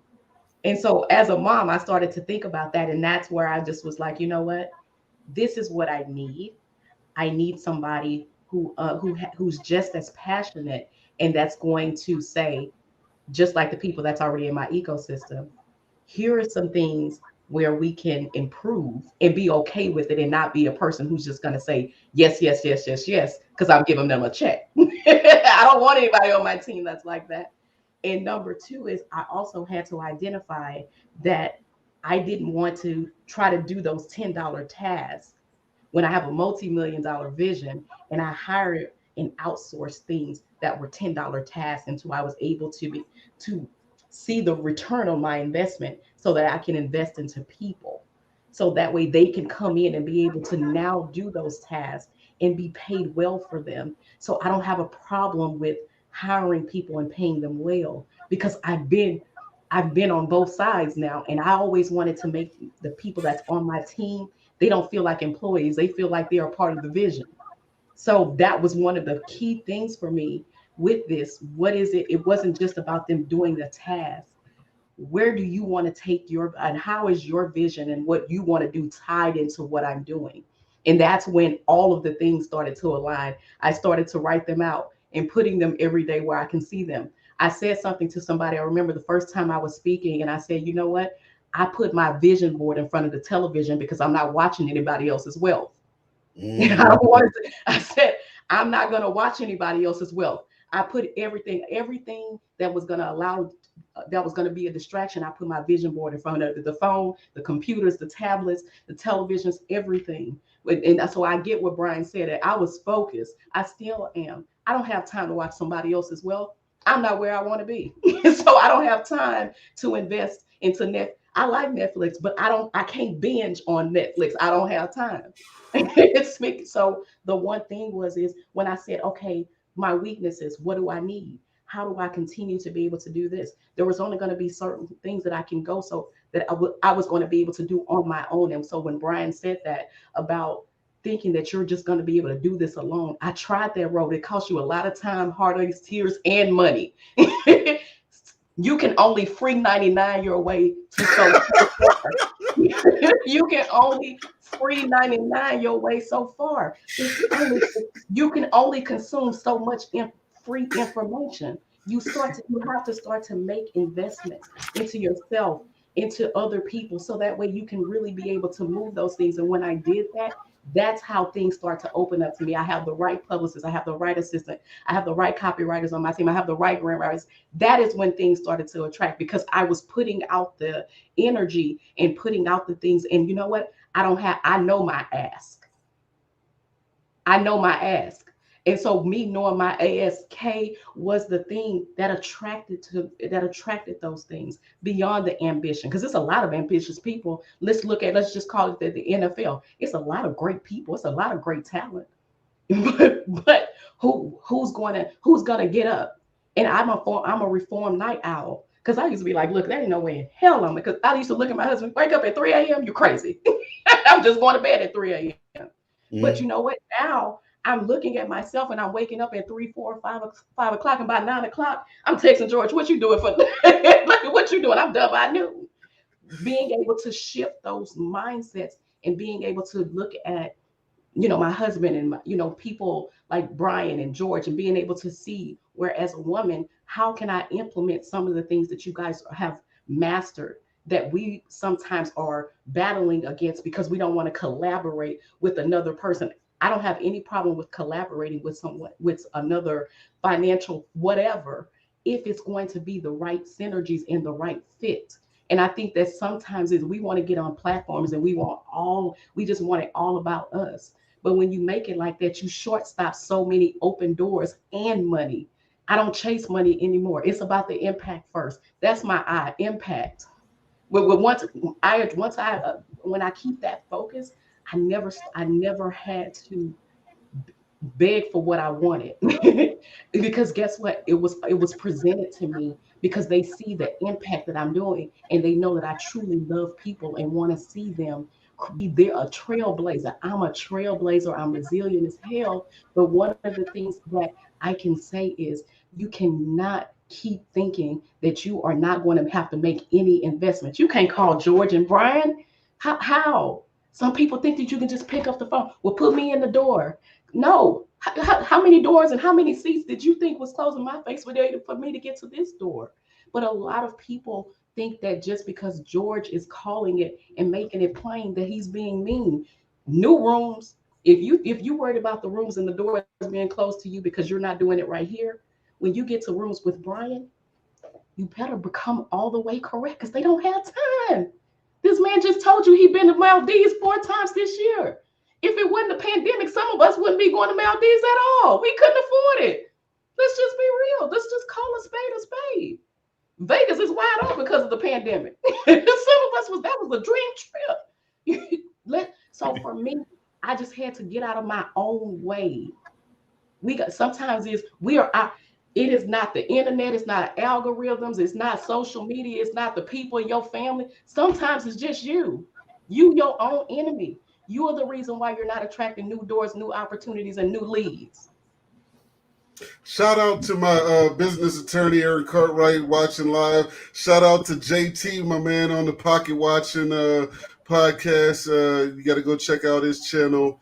And, so there's levels to this thing, right? And it's a beautiful thing. And so I've seen people begrudge Brian and others about their lifestyle, right? And here's what's funny about that to me.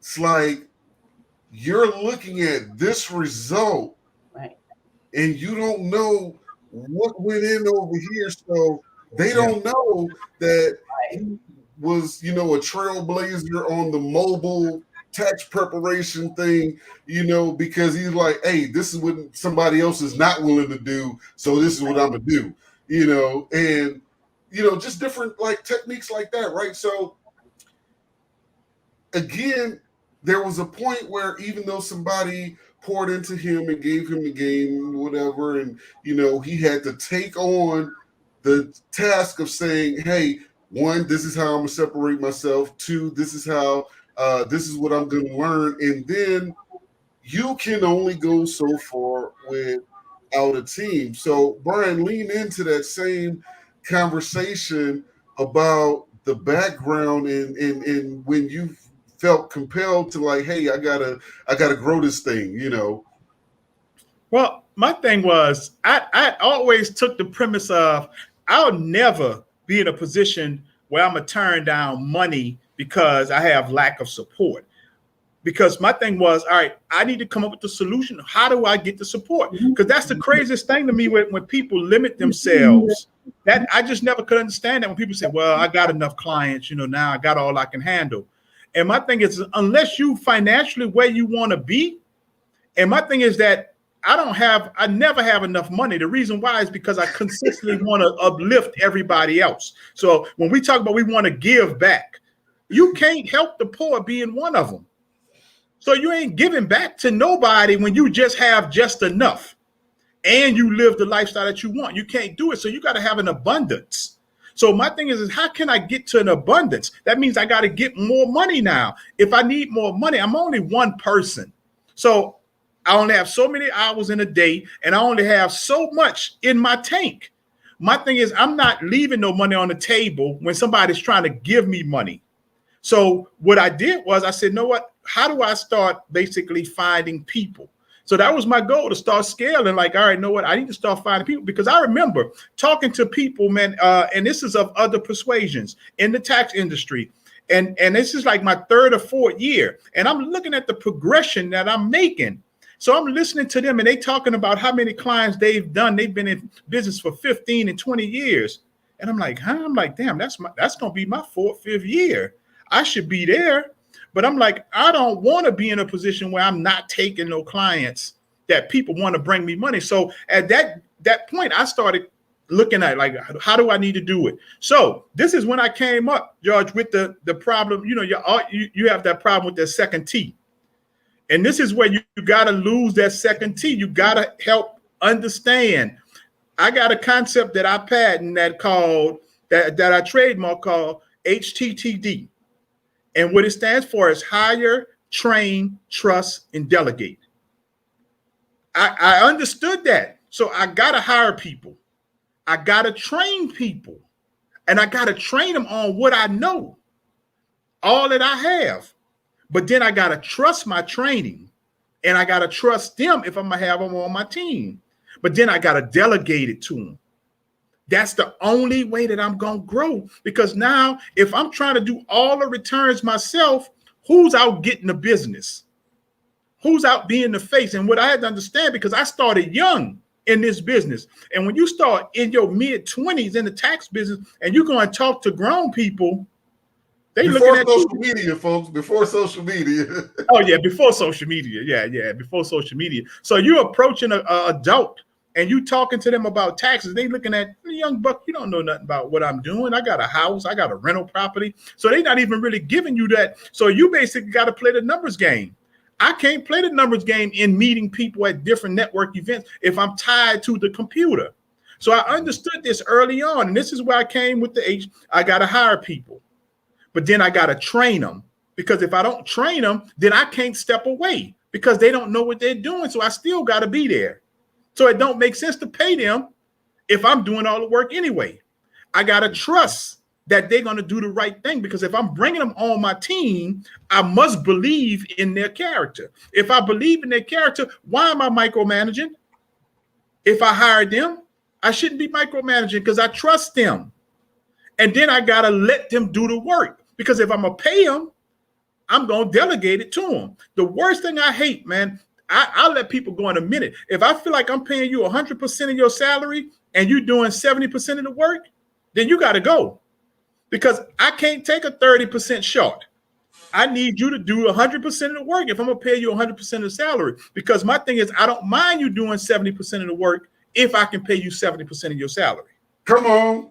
And that's what any job. That, then I got to get full value out of you. So my second thing was hire slow. Wait, hold on, Bart. Let's because I don't want you to blow past. Somebody didn't get that. We need to make a U-turn and catch them people in the back, because it's some people that watch Boss Talk Radio that don't own a business or whatever, and they would rather brag about what they're not doing that work, or how they're manipulating benefit time to get certain days off or whatever.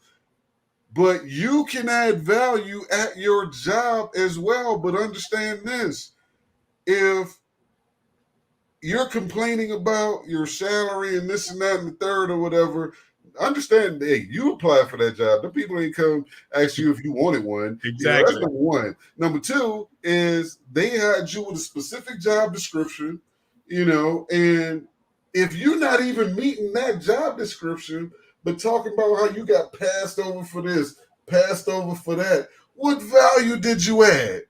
Yeah. And a lot of people don't even realize that, just when they say, well, yeah, they gave the job to such and such, or they did it. Let me tell you something. Most people are selfish in the sense of they want the person in the position that's going to make the most money for the company. So they saw something in you in most cases. Now, I know there's a whole lot of politics, and, well, what I hear of in corporate America, it's a whole lot of politics. So I know you can be the best sometimes, and they don't put you at the top. But for the most part, if they believe you was the best person for that job and you can make the company the most money, they're going to put you in that place because they want the most money. Especially they want the most money. And so, but as an entrepreneur, that was my other thing, was hire slow, fire fast. People say, well, I don't want to hire because that's just too, but you ain't going to elevate if you don't hire. So my thing is, take your time. This is the hire slow. Hire slow. Take your time and hire the right people. Don't just hire anybody, because if you hire anybody, then you can't trust them. So you hire slow and you fire fast, because it don't take you long to realize somebody is not on the same value system with your company. It don't take you 6 months. It don't take you a year to realize, well, they just not right for it. I tell people, I'm the Tiffany's of taxes. And if you're K Jewelers or Zales, then you're not right for me. And I'm not saying anything wrong with K Jewelers or Zales, because there's people who that's for. But if you don't have a Tiffany's mentality, then you're not right to work at Tiffany's. So I'm not going to keep you around when I know you K Jewelers.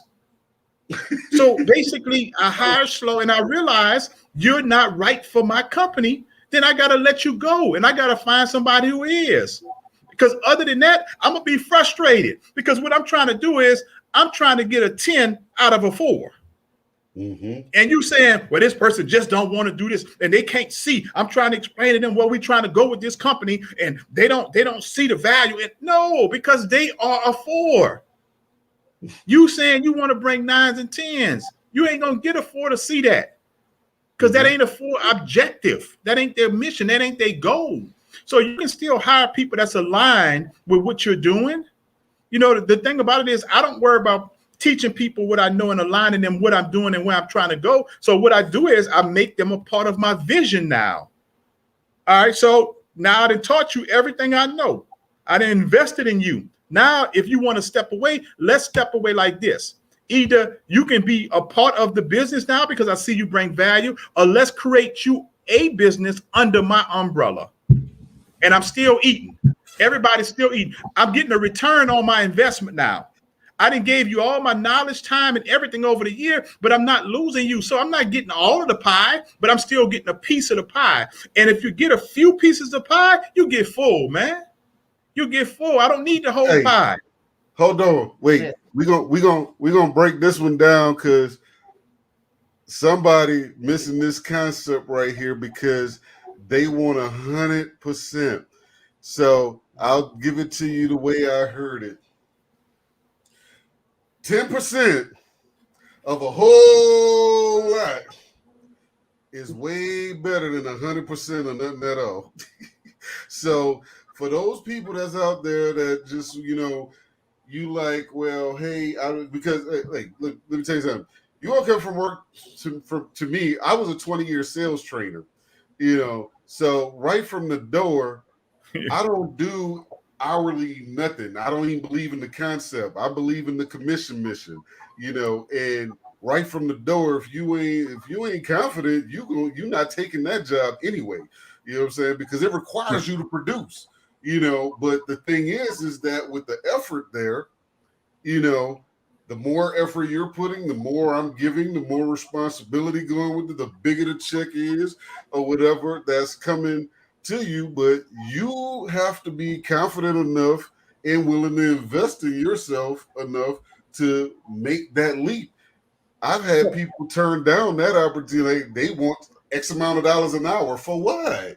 So marketing and this and that and the other could work for you? Like, come on. So you want me to bet on myself? What is wrong with you, brother? What is wrong with you? Bro, you tripping. You tripping. I don't know where they do that at, but I ain't about to bet on myself. Friday, I know I better have a check Friday. And even though you're going to basically give me double for betting on myself, I ain't taking that chance. Man, you crazy, man. Get out here with all that betting on myself. But you want me to eat what I kill?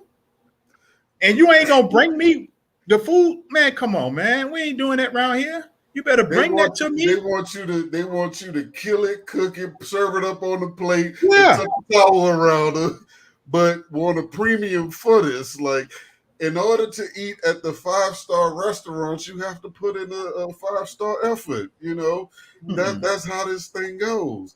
And so the killer part about it though is that I read this somewhere. They say the people that do the least criticize the most. Mm-hmm. I was like, wow. It's like I need some more criticism. I gotta go get me some criticism. Yeah, bro. You're expecting too much. Right. Yeah, you expect too much if you expect people to really do for themselves. Yeah, and I'm not saying everybody's not out, but it's a small few. That's why you only see limited people with real success, because everybody ain't built for it. Okay, Sharina, you said at the top of the hour we were telling everybody about your background. You left out the good government job, but you talked about having been homeless and things of that nature. And there's actually a kind of almost a science to people that do great and have the homeless experiences. Not everybody, but there's a lot of people. But you had for our culture, you had the good government job, and you left a good government job and started your own. But what's wrong with you? What was you thinking? I know. And this, I just, what he said, if you just know something else, I could have retired from my good government job. I mean, like, they hadn't fired nobody in like 12 years. So I could have retired, came back, double dipped, that was just the government's journey. But at the same time, like when I told my supervisor I was leaving, she's just like, "You so young. You sure you you gonna be back?" I'm like, I mean, at first I was upset with that, but I guess she was right because I came a government contractor. So I was just still got paid from the government, just on my own terms. But the thing is I just never in our culture, and especially I get it. My parents had me later in life, so for them being born in the 40s and the 50s, when you get a good job, you just especially a good that's government. it. And especially with the government, especially with a good government job, they got benefits. You can go to so that was always the thing. But what outside of that, what was the real key? It was a check. I worked for the government. We only got 12 checks a year. It was something about that just didn't sit well with my spirit. And I'm like, we got paid once a month. And a lot of people like, so you get all your money at one time. It sounds good in theory. But I can tell you, it's a lot of people got good government jobs and they financially stress the hell out. Okay. And it's not anything to that, but we put good in front of it. But you can have a great small business and create jobs. Yep. But it wasn't something from where I come from that just seemed too big. That was for not people who look like us. I'm just not trying to make it black and white, but that's just from my experience from my own family. That's how it was. It wasn't for us. That's for them. And so I became the trailblazer because I was always told that I was the rebel. So I was just like, it had a negative undertone with me, and I don't respond well to other people's titles when it comes to me. So I just said, you know what? I'm gonna be a trailblazer. I'm gonna create my own path to wealth, and I'm gonna show my family. I'm gonna show my family that my good government job is not the only way for me to be able to live the life I want. And so it came with a lot. Like he said, a lot of my family was just kind of like, you quit your job? What, you homeless? You out here still making foolish decisions? I'll be honest, that's probably no. I made the right. I don't have many regrets in life, but if I have any, that was one of them, is that indoctrination about the good job. And every time I was like, I know this is in me, I'm supposed to go do this. I knew that is this at age 11, and I would constantly have people beat me over the head with no, you don't do that. But Brian, you had a job for 42 minutes. Literally. Brian had a job for 42 minutes and decided he was never working for nobody else. Nah, man. It might have been a little bit longer than 42 minutes, but I tell you, that was the longest 11 months of my life. I ain't never worked a job longer than 11 months. And people, like, when they hear that, they're like, wow, because I never really could understand the concept of somebody's controlling my time. Because I used to say, back in the day, you see this Brian, but you didn't see the Discovery Brian and the Nexus Brian and the Superdome Dances Brian that basically didn't come into 8 o'clock. So I couldn't phantom every time. I didn't want to come into work at 8 o'clock every day. That didn't add up to me. Like, some days I just didn't want to come in. And I didn't understand the whole concept of an hour for lunch. If we having fun at lunch and I got to stop that and go back to work, that just never resonated with me. And I tell people, you can fact check whatever you want. You can check my history, check everything.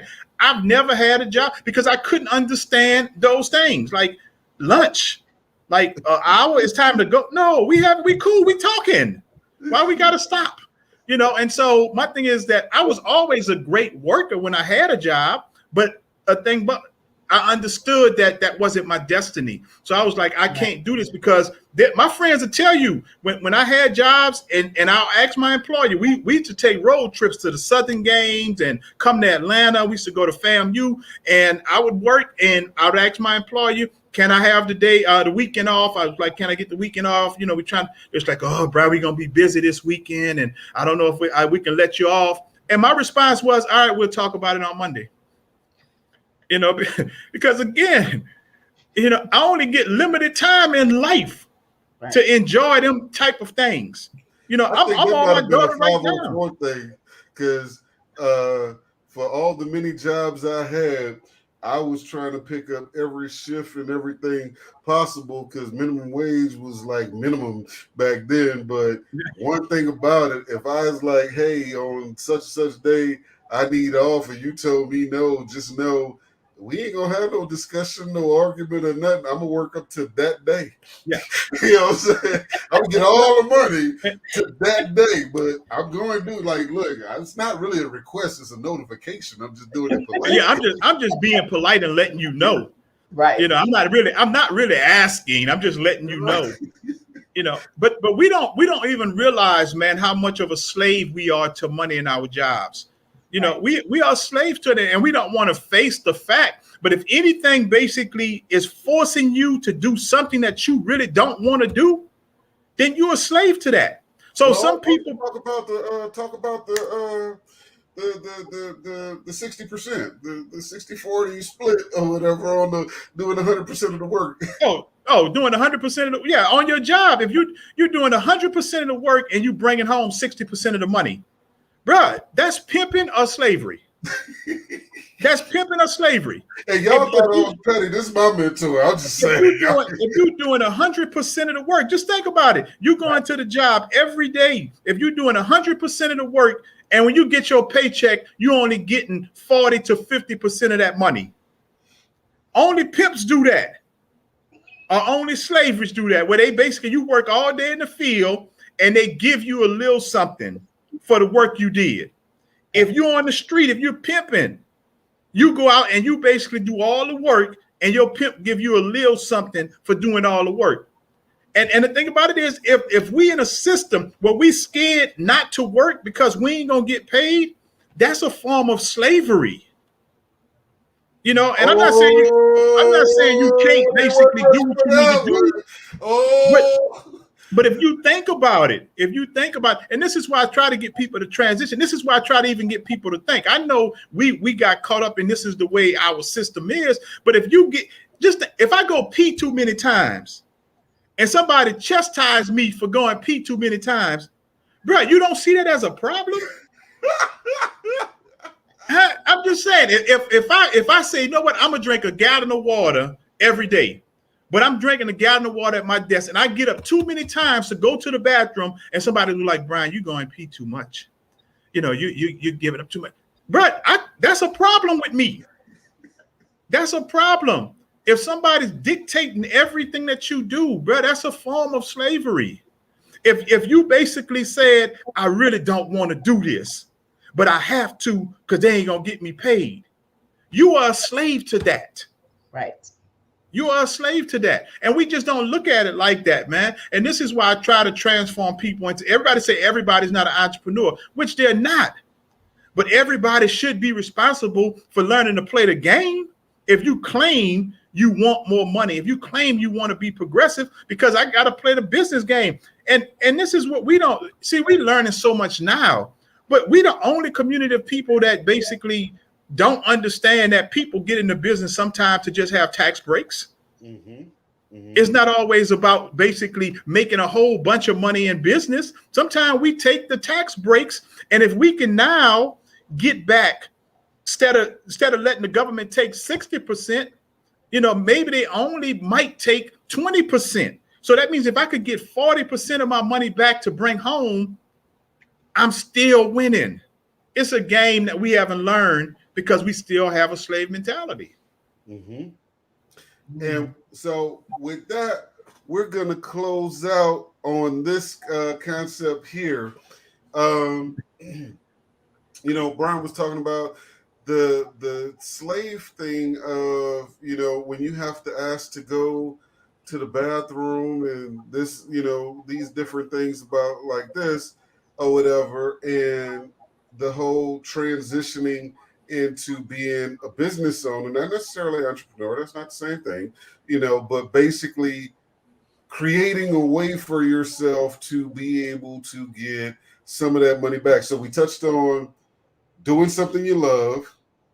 We touched on investing in yourself. We touched on building a team. I want y'all to count these points because this is a powerful shit. This was that dope, you know. And then lastly, well, not last, because we also talked about the collaboration part and everything, so Sharina, I'm gonna let you close out on this part here when we're talking about this, for lack of better words, income opportunity and this working for other people and getting permission for this, that, and the other, and being controlled. What was it that allowed you to jump from your good government job into this pool of uncertainty? What allowed me to jump was that I had the gift and the curse of having a good government job. So I got to audit small business and global corporations. And I kept seeing the lack of education, growth, scalability in minority businesses. And my good government job said, because I'm a public servant, that I couldn't educate them on how to be able to really get into a situation where they can really be able to create jobs, create economic development. So I took the leap. But before I did that, I was not silly. I was just like, I use my good government job to be my silent partner, so that way I can get well ahead in ensuring, because I was taking a leap that was in a pool of unfamiliar territory. But I was secure in it because I wasn't chasing money, because I had already learned. I told you I only got 12 pages. Hold on, Sharina. Wait, Brian, go back, because we want to show the wall. Yeah. Oh. Yeah. Hey, but look at this one though. Have you seen this one? Yeah. Oh wait, if you don't understand me, you can't control me, and I will not. And I will dominate your finances. Signed, taxes. Oh, fire. I like that one. Yeah, I love that. Yeah. And so I'm sorry, Sharina. Go ahead. And so that's okay. And so for me, I got well ahead. I told you I only got paid once a month. So that's only 12 paychecks in a year. And something about that I told you didn't sit well with my spirit. So I just decided, you know what? I'm gonna start knocking those bills and throwing money forward. So that way when I took the leap, I didn't have to worry about, okay, I'm scrambling trying to make some money and stuff like that. So you weren't a slave to debt at the time? No, I wasn't a slave to debt. You didn't have like this much student loans. No, trying to keep up with the Joneses. And no, I was just like, I wasn't eating beans and weenies or nothing like that. I told you I had already hit rock bottom before, so I wasn't going back there. But at the same time, I knew that if I didn't want to have to come back and clock in and clock out, like Brian said, and then have to tell somebody else that my break is 30 minutes or an hour or 2 15-minute breaks, depending on where you work, I knew I had to get. The one thing I had control over was my financial stability. And so I got ahead. And when I told people on my job that I used to pay my bills, I got into a position where I was paying my bills quarterly. I remember somebody laughed at me and they were like, why are you paying ahead? So that don't even make any sense, because I knew, I said, y'all don't know, but I'm leaving. And so guess what? I don't want to have to be in a position where I'm begging for what I need.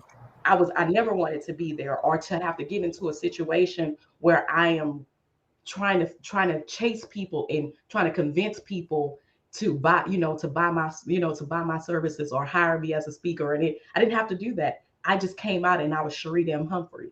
And I just said, this is what I do, and this is how I'm doing it. And what my initial thing was to take that thing that I was being laughed about at work and brought it out. And the first thing that I said from the first person that hired me, I said, you know what?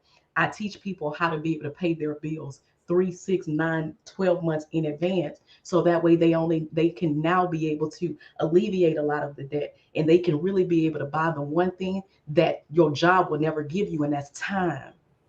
And so from that is what really spearheaded me to say, you know what, I can do this. Like Brian said, what Brian mentioned to you guys, once you got a fire in you, I don't care I was willing to risk being homeless again. Because for me, in my mind, I was like, I already had been homeless. I got out. I came back. So I already had the blueprint of that. So if I hit rock bottom, what was it going to be? I was just like, I had already hit rock bottom. So that wasn't anything that scared me. I removed fear and really jumped out there, and I put myself out there and just said, you know what? I'm not for everybody. I'm not the coach, consultant, or speaker for everybody, but for the small few that God has for me, that's a line that I'm supposed to help with. They're going to hear this trailblazing message, and they're going to be like, how I want to do that for my, I want to do that and create the life for me and my family and create my own path to wealth. And so that's what I did. You can't let fear stop you. You can't let your job tell you, okay, you only can go to lunch from 11 to 12 or 12 to 1, or if you 15 minutes late, now you in trouble. And that is like he said, I refuse to be a free slave. I had gave up. I said, I refuse to be a free slave. And once I took when I took my own shackles off, and although I liked my good government job and it was my bucket list job, I was thinking about working for the government when I was homeless. And I thought that once I made it, that was going to be it. But you know what? Even when I got there, I learned, although I have a work ethic that is great, I'm not meant to be an employee. Sure. I'm not. Hey, but no one's crazy though, John. Wait, I gotta do this because it wouldn't be right if I didn't insert this petty right here. Can I get you to just pull over for a second here? Because we know what today is for those of us that grew up in Louisiana or whatever. We know what today really is, or what this weekend is. Y'all called it Black Friday, but we grew up a little bit different. You still there? Let them see it, baby. Let them see who you with. Who you with? Let them see it. That's you. That's you. I just had to go throw that petty in there. I had to throw that in there, baby. let me know. So, they told me if you ain't the Jag, you can't brag. I'm just saying. You know what I mean? Yeah, they don't understand, man. They don't understand. Bayou Classic weekend, baby. So we look forward to seeing you guys. So next week at Showtime, I'm going to be on the plane ready to go insane for the birthday weekend. So we're going to be back on December 10th, I think it is. I don't have a calendar in front of me, but that show we have Dr. Cash on, and we're talking about not only the mindset, but the mental health in entrepreneurship. All of these, undertones. Some of them we touched on today. These people around you, the messages you take in from TV and everything, or whatever. And she's gonna teach you and share with you how to come up out of those places that can really drive you into depression without you realizing it. And get into a healthy space that you can operate on a high level. Any closing thoughts, B? Hey, but you just said she's going to show you how to come up out of it. What people don't even realize, man, when we just talking about having a good job, that good job is causing a lot of basically mental stress on people. Because see, we being lied to and said a good job because monetarily they pay you okay. I always ask people, they get mad when I challenge them on this, and they say, well, I got a good job. I say, what's a good job? I say, if somebody's paying you 60% of your money, you're doing 100% of work, is that a good job? I say, first of all, then secondly, if somebody controls everything that you do, is that considered a good job? I say, basically, if you're complaining and you're stressed about your job, why is that a good job if every day you come home and you're fussing about your coworkers, your boss, your job, the workload? How is that a good job? So if you tell me you got a good job, but you got 100 buts, well, I got a good job, but I just don't like the way they do this. I just don't. That's not a good job. And we didn't got caught up in that so much to where now that's costing us our mental, because now we're scared to leave because everybody told us we have a good job. We ain't gonna find the kind of money. And the thing about it is sometimes it may come with maturity, which I've always been even keeled. I never really had a peace of mind issue, but I really respect my peace now. And my peace of mind is everything. Even with clients, like you can go. I don't care if you're a so-called good paying client, whatever.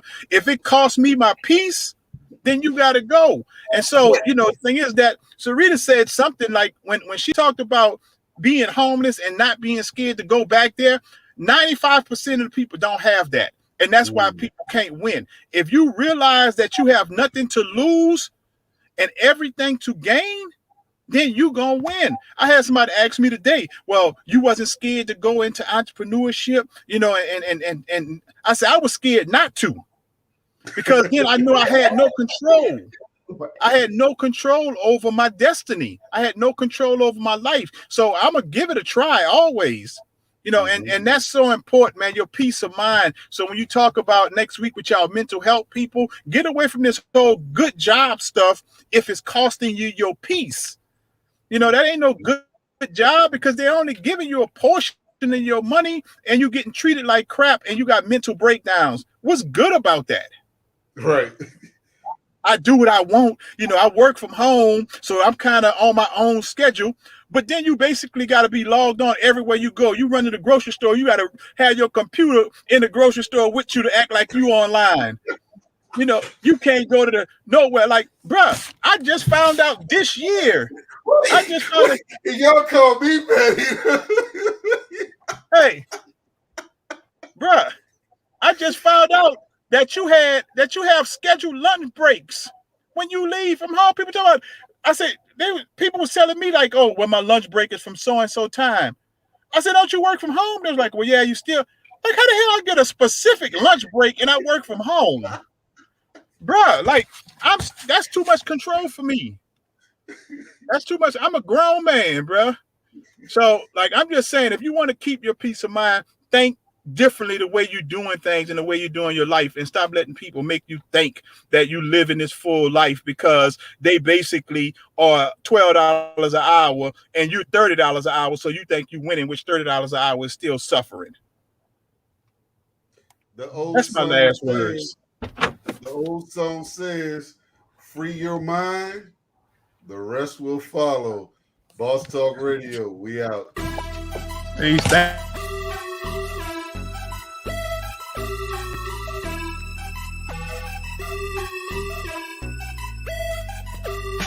Boss Talk Radio, keeping it real, yeah, that's for sure. I said a Boss Talk Radio, here for your needs, we'll crack the code. He the boss, ooh, he the boss, ooh, yeah, he the boss, he's the boss, he the boss, he the boss.